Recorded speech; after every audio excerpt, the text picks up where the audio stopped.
ക്രിസ്തുവിലുള്ള പ്രിയപ്പെട്ട സഹോദരി സഹോദരന്മാരെ, കത്തോലിക്ക സഭ ഓഗസ്റ്റ് 30 വിശുദ്ധ ഫിയാക്കറിൻ്റെ തിരുനാൾ ആഘോഷിക്കുന്നു.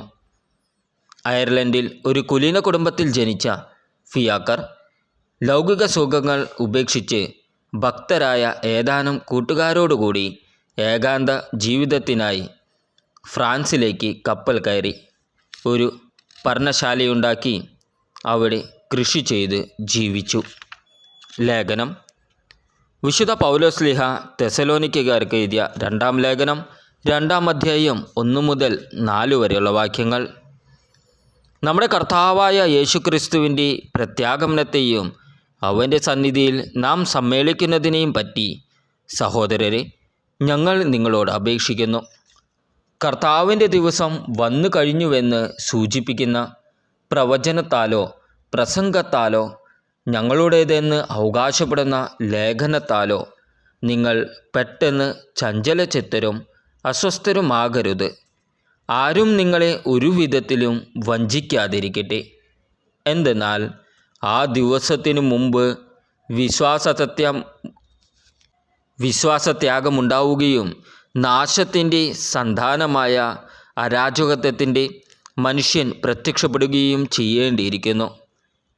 ദൈവമെന്ന് വിളിക്കപ്പെടുന്നതോ ആരാധന വിഷയമായിരിക്കുന്നതോ ആയ എല്ലാറ്റിനെയും അവൻ എതിർക്കുകയും അവയ്ക്കുപരി തന്നെ പ്രതിഷ്ഠിക്കുകയും ചെയ്യും. അതുവഴി താൻ ദൈവമാണെന്ന് പ്രഖ്യാപിച്ചുകൊണ്ട് അവൻ ദൈവത്തിൻ്റെ ആലയത്തിൽ സ്ഥാനം പിടിക്കും. നമ്മുടെ കർത്താവായ ഈശോമിശിഹായ്ക്ക് സ്തുതി. ഇന്നത്തെ ദൈവവചനം വിശുദ്ധ മാർക്കോസ് എഴുതിയ സുവിശേഷം 13-ാം അധ്യായം 3 മുതൽ 13 വരെയുള്ള വാക്യങ്ങൾ. അനന്തരം അവൻ ഒലിവുമലയിൽ ദൈവാലയത്തിന് അഭിമുഖമായി ഇരിക്കുമ്പോൾ പത്രോസും യാക്കോബും യോഹന്നാനും അന്ത്രയോസും അവനോട് സ്വകാര്യമായി ചോദിച്ചു, ഇത് എന്ന് സംഭവിക്കുമെന്നും ഇവയെല്ലാം പൂർത്തിയാകാൻ തുടങ്ങുമ്പോൾ അടയാളം എന്തായിരിക്കുമെന്നും ഞങ്ങളോട് പറയുക. യേശു അവരോട് പറഞ്ഞു, ആരും നിങ്ങളെ വഴി തെറ്റിക്കാതിരിക്കാൻ സൂക്ഷിച്ചുകൊള്ളുവിൻ. ഞാനാണ് എന്ന് പറഞ്ഞ് പലരും എൻ്റെ നാമത്തിൽ വരും. അവർ അനേകരെ വഴി തെറ്റിക്കും. നിങ്ങൾ യുദ്ധങ്ങളെപ്പറ്റി കേൾക്കും. അവയെപ്പറ്റി കിംവദികളും. അപ്പോൾ നിങ്ങൾ അസ്വസ്ഥരാകരുത്. ഇതെല്ലാം സംഭവിക്കേണ്ടതാണ്. എന്നാൽ അപ്പോഴും അവസാനമായിട്ടില്ല. ജനം ജനത്തിനെതിരായും രാജ്യം രാജ്യത്തിനെതിരായും തല ഉയർത്തും. പല സ്ഥലങ്ങളിലും ഭൂകമ്പങ്ങളും ക്ഷാമങ്ങളും ഉണ്ടാകും. ഇതെല്ലാം ഈറ്റുനോവിൻ്റെ ആരംഭം മാത്രം. നിങ്ങൾ ജാഗരൂകരായിരിക്കുവിൻ. അവർ നിങ്ങളെ ന്യായാധിപ സംഘങ്ങൾക്ക് ഏൽപ്പിച്ചു കൊടുക്കും. സിനഗോഗുകളിൽ വച്ച് നിങ്ങളെ പ്രഹരിക്കും. ദേശാധിപതികളുടെയും രാജാക്കന്മാരുടെയും മുമ്പാകെ എനിക്ക് സാക്ഷ്യം നൽകാൻ നിങ്ങൾ നിൽക്കും.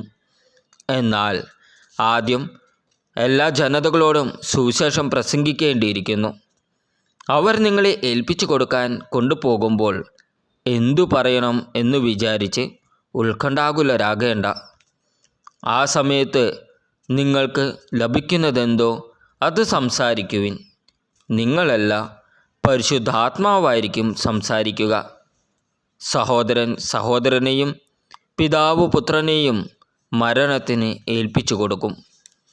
മക്കൾ മാതാപിതാക്കന്മാരെ എതിർക്കുകയും അവരെ വധിക്കുകയും ചെയ്യും. എൻ്റെ നാമത്തെ പ്രതി നിങ്ങളെ എല്ലാവരും ദ്വേഷിക്കും. അവസാനം വരെ സഹിച്ചു നിൽക്കുന്നവൻ രക്ഷ പ്രാപിക്കും. നമ്മുടെ കർത്താവായ ഈശോമിശിഹായ്ക്ക് സ്തുതി.